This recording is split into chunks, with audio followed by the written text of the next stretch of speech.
As far as I no. ഇതിൻ്റെ meaning എന്താണ്? എനിക്ക് അറിയാവുന്നിടത്തോളം. എനിക്ക് കുറച്ച് ഇൻഫർമേഷൻ ഉണ്ട്, പക്ഷേ എനിക്കതിനെപ്പറ്റി ഉറപ്പില്ല. ആ ഇൻഫർമേഷൻ ശരിയാകാനും അതുപോലെ തന്നെ തെറ്റാകാനും സാധ്യതയുണ്ട്. ചിലപ്പോൾ അത് തെറ്റാകും. അപ്പോൾ നമുക്ക് ഉള്ള ആ അറിവ് അനുസരിച്ച് നമ്മൾ മറ്റൊരാളോട് സംസാരിക്കുമ്പോൾ എനിക്ക് അറിയാവുന്നിടത്തോളം ഇങ്ങനെയാണ് എന്ന് പറയില്ലേ, അതാണ് as far as I know. നമുക്ക് കുറച്ച് എക്സാമ്പിൾസ് നോക്കാം. As far as I know he has gone to town. എനിക്കറിയാവുന്നിടത്തോളം അവൻ ടൗണിലേക്ക് പോയിട്ടുണ്ട്. He has gone to town എന്നാൽ അവൻ ടൗണിലേക്ക് പോയിട്ടുണ്ട്. അവൻ ടൗണിലേക്ക് പോയിട്ടുണ്ട് എന്ന കാര്യം ശരിയാകണമെന്നില്ല.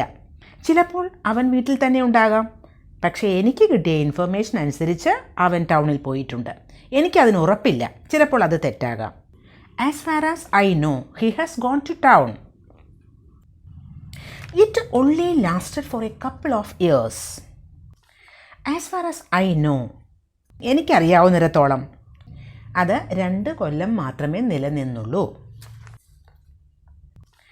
As far as I know they are arriving on Saturday.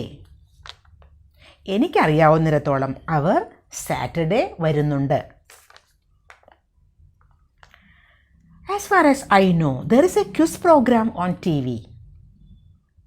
എനിക്കറിയാവുന്നിടത്തോളം TV-യിൽ ഒരു ക്വിസ് പ്രോഗ്രാം ഉണ്ട്. അപ്പോൾ as far as I no എന്ന പ്രയോഗം മനസ്സിലായല്ലോ.